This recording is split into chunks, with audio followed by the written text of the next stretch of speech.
नमस्कार साथीहरु, आज फेरि पनि हजुरहरुको लागि म लिएर आएको छु एउटा नयाँ अर्निङ एप इजी पैसा भनेर।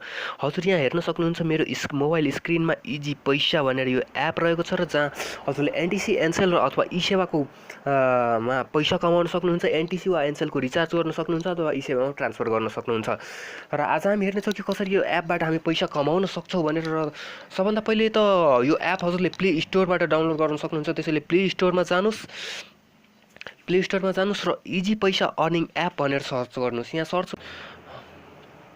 र यहाँ इजी पैसा अर्निङ एप सर्च गरिसकेपछि यहाँ हजुर हेर्न सक्नुहुन्छ। यहाँ हजुरलाई देखाइसकेको छ यहाँ इजी पैसा अर्निङ एप भनेर यहाँ देखाइरहेको छ। हेर्न सक्नुहुन्छ, यहाँ हेर्न सक्नुहुन्छ इजी पैसा अर्निङ एप। यो इजी पैसा अर्निङ एपलाई हजुरले इन्स्टल गर्नुपर्ने हुन्छ। यो इन्स्टल गर्नुपर्ने हुन्छ र इन्स्टल गरिसकेपछि हजुरले यो एप ओपन गर्नुपर्ने हुन्छ। यहाँ हेर्नुस्, यहाँ ओपन गर्नुस् र ओपन गरिसकेपछि यहाँ हजुरले यो एपले हजुरलाई केही पर्मिसन्सहरू माग्नेछ। त्यो पर्मिसन्स हजुरले यो एपलाई दिनुपर्ने हुनेछ। त्यहाँ अलो गर्नुस्, पर्मिसन दिनुस्, अलो गर्नुस् र यहाँ अलो गरिसकेपछि यहाँ हजुरले यस्तो देख्नुहुनेछ। र यहाँ पासवर्ड, मोबाइल पासवर्ड र लगइनको अप्सनहरू देखाइरहेको छ। र साथसाथै यहाँ don't have a account sign up भनेर पनि यहाँ तल देखाइरहेको छ। अब त्यो साइन अपको अप्सनमा क्लिक गर्नुस् र यो साइन अपको अप्सनमा क्लिक गरिसकेपछि हजुरले केही यस्तो देख्नुहुन्छ। यहाँ हजुरले आफ्नो नाम राख्नुपर्ने हुन्छ, mobile number, email, referral code र पासवर्ड राख्नुपर्ने हुन्छ। र रिफरल कोडमा मैले हजुरलाई मेरो रिफरल कोड डिस्क्रिप्सनमा दिइसकेको छु र त्यहाँबाट हजुरहरू लिन सक्नुहुन्छ। मेरो रिफरल कोड हाल्न सक्नुहुन्छ यहाँ। र यो एप यहाँ प्ले स्टोरबाट डाउनलोड नगरे हजुर यहाँ मैले लिङ्क पनि दिइसकेको छु डिस्क्रिप्सनमा, त्यहाँबाट पनि डाउनलोड गर्न सक्नुहुन्छ। र यहाँ त्यो गरिसकेपछि यहाँ I accept the terms and कन्डिसन्समा हजुरले क्लिक गर्नुपर्ने हुन्छ र त्यसपछि साइन अप गर्नुपर्ने हुन्छ। र साइन अप गर्नुपर्ने हुन्छ। र साइन अप गरिसकेपछि हजुरले फेरि पनि केही यस्तो इन्टरफेस देख्नुहुनेछ। र यहाँ हजुरले फेरि पनि अब आफ्नो मोबाइल नम्बर र पासवर्ड राखेर लगइन गर्न सक्नुहुन्छ। र म पनि आफ्नो मोबाइल नम्बर र पासवर्ड राखेर यहाँ लगइन गर्छु। यहाँ अब मैले मेरो मोबाइल नम्बर राखेँ र यहाँ पासवर्ड पनि राख्छु अब म आफ्नो।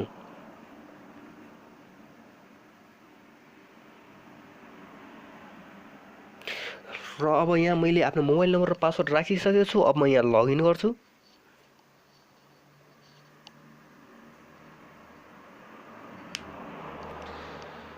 अब मेरो लगइन हुँदैछ। अब लगभग लगइन भइसकेको छ। लगइन भइसकेपछि हजुरले हेर्न सक्नुहुन्छ। अब यहाँ हजुरले केही यस्तो देख्नुहुन्छ, रिड भनेर। Before starting the task you have to read how to earn and what is the terms and conditions भनेर यहाँ देखाउनेछ। त्यसलाई अब हजुर पढ्न चाहनुहुन्छ, जान्न चाहनुहुन्छ कसरी भयो भनेर त्यहाँ पढ्न सक्नुहुन्छ। र यदि होइन भने इग्नोर गर्न सक्नुहुन्छ। यसलाई इग्नोर इटमा थिच्न सक्नुहुन्छ। अब यहाँ हेर्न सक्नुहुन्छ हजुर यहाँ मेरो अर्निङ, अहिलेसम्मको अर्निङ मेरो अहिले थोरै रहेको छ, 6.2 मात्र रहेको छ यहाँ। र अहिले एक्टिभ युजर्स जम्मा 145 जनाले यो एप अहिले अहिले अनलाइन युज गरिरहेका छन्, एक्टिभ छन् अहिले। अब जुन यहाँ हजुरलाई visit site and get 0.2 per task भनेर देखाइरहेको छ त्यहाँ हजुरले क्लिक गर्नुपर्ने हुन्छ। र त्यहाँ क्लिक गरिसकेपछि अब हेर्नुहोस् यो हजुरको लोड हुनेछ। यसको लागि म एकछिन पज गर्छु। अब हजुर हेर्न सक्नुहुन्छ यहाँ मेरो पेज लोड भइसकेको छ र यहाँ देखाइसकेको छ वेट हेयर फर 2 मिनट्स भनेर देखाइरहेको छ। यहाँ हजुरले यहाँ हेर्न सक्नुहुन्छ यहाँ एड आइसकेको छ र यो एडमा हजुरले क्लिक नगर्नु होला। र जुन क्रसको बटन छ त्यो क्रसको बटनमा थिच्नु होला र यो एडलाई काट्नु होला। यो एडमा क्लिक गर्दा हजुरको एकाउन्ट ब्लक हुनसक्छ र हजुर अर्न गर्न सक्नुहुन्न।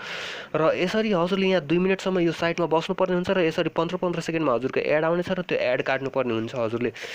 र यो एड अब यो 2 मिनटसम्म चल्नेछ।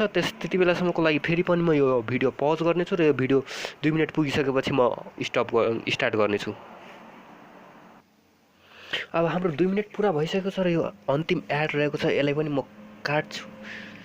र हेर्न सक्नुहुन्छ यहाँ वेट फर 2 मिनट्समा यहाँ फिनिस टाइम रिमेनिङ फिनिस देखाइसकेको छ। अब ब्याक गर्नुहोस् र ब्याक गरिसकेपछि हजुर हेर्न सक्नुहुन्छ मेरो टोटल ब्यालेन्समा एड भइसकेको छ 0.2 र यसरी हजुर अर्निङ गर्न सक्नुहुन्छ। अब रिडिम कसरी गर्ने, यसलाई निकाल्ने कसरी सक्दै हुन्छ भने जुन हजुर यहाँ माथि होमको अप्सन देख्ने हुन्छ र यहाँ 3वटा लाइन देख्ने हुन्छ। त्यहाँ 3वटा लाइनमा क्लिक गर्नुहोस् र त्यहाँ क्लिक गरिसकेपछि रिडिम नाउको अप्सन देख्न सक्नुहुन्छ होला हजुर। यहाँ रिडिम नाउमा क्लिक गर्नुहोस् र अब रिडिम नाउमा क्लिक गरिसकेपछि हजुरले यस्तो देख्न सक्नुहुन्छ। यहाँ हजुरले यहाँ रिडिम गर्नको लागि मिनिमम हजुरको 20 रुपियाँ हुनुपर्दछ यहाँ हजुरको यसमा। अब त्यहाँ हजुरले अब एनसेलको रिचार्जमा एनटिसीको रिचार्जमा जहाँ पनि अब रिडिम गर्न सक्नुहुन्छ। र यहाँ हेलो युजर्स भनेर यहाँ एउटा नोटिफिकेसन आइसकेको छ हाम्रो यहाँ हेर्न सक्नुहुन्छ। If you redeem now we pay you on the September 10 भनेर देखाइसकेको छ। अब यसको नेक्स्ट पे डेट 10 सेप्टेम्बर भएको हुनाले अब हामीले अहिले रिडिम गर्दा 10 सेप्टेम्बरमा पाउनेछौँ। अब यहाँ हजुर एनसिएल एनटिसी अथवा इसेवा अब जेमा पनि अब रिडिम गर्न सक्नुहुन्छ। यो क्यासलाई यहाँ अथवा डाइरेक्टली कुनै अर्को नम्बरमा चाहनुहुन्छ भने क्यास आउट गर्न चाहनुहुन्छ भने त्यहाँ पनि क्यास आउट गर्न सक्नुहुन्छ। यहाँ चुज नम्बर देखाएको छ त्यहाँ क्लिक गर्नुहोस् र यहाँ जुन नम्बरमा चाहनुहुन्छ त्यो नम्बर राख्न सक्नुहुन्छ हजुर। र त्यसपछि यहाँ यो एमाउन्टमा हाल्नुहोस् र रिडिम गर्नुहोस् र यसरी हजुर रिडिम गर्न सक्नुहुन्छ। हस् त धन्यवाद यो भिडियो हेरिदिनु भएकोमा। यो भिडियो लामो हुन गएकोमा क्षमा चाहन्छु र यसो भिडियो मन पराइदिनु भएको भए लाइक गरिदिनु होला र च्यानललाई सब्सक्राइब गर्न नभुल्नु होला। हस् त धन्यवाद। अर्को भिडियोमा फेरि पनि भेटौँला। फेरि पनि अर्को अर्निङ एप लिएर छिटै पनि आउनेछु। धन्यवाद।